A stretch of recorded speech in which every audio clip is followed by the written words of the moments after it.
I was a new mother at the time, and she had about 2 teeth maybe. To have to leave her was hard, but I knew that I raised my right hand and I had a mission that I had to go and complete. And then my goal was stay alert, stay alive, like the Sergeant Major said, and get back home to my baby.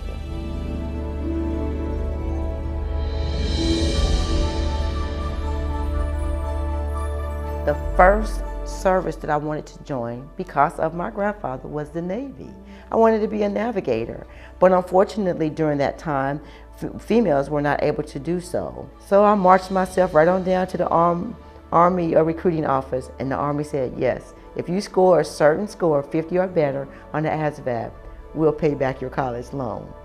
Thus, I'm a retired Army Master Sergeant. My basic training was at Fort Dix, New Jersey. And at that time, I was 20 years old when I joined. They were making us mentally and physically tough, particularly being females, gender integration, that we were gonna have to be tough. And that was the only way to be a soldier and someday be a leader, because you were gonna have subordinates that you had to set the example to emulate as we were preparing for Desert Shield, Desert Storm. Because when you train, you have to train as if you're about to go right into the war mode, I guess is what you could say. And what we did is we would train wearing our mob gear. And where that mob gear is the gear that would keep you from chemical, biological, NBC, nuclear, biological, chemical agents in the air.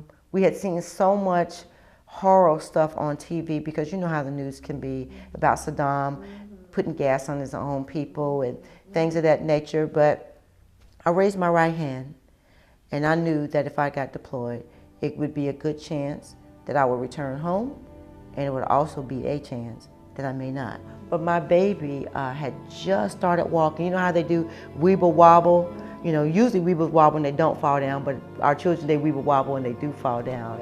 And then my sister-in-law, she sent a cassette tape, and I would listen through it through my little CD player, and she was saying stuff like, dad, dad, dad, dad, dad, mama, mama, mama, and things of that nature. So of course, when I'm laying on my cot, with my boyfriend with me in hand, my boyfriend being my M16, laying right there with me, that was hurtful. That touched me when I heard that tape that day.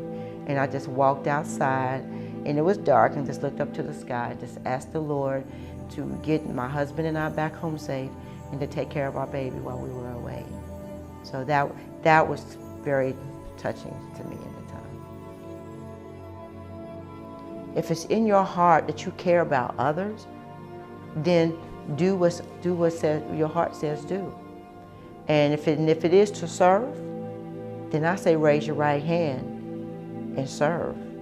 Go for the gusto and do what is on your heart to serve this country. And when you serve it well.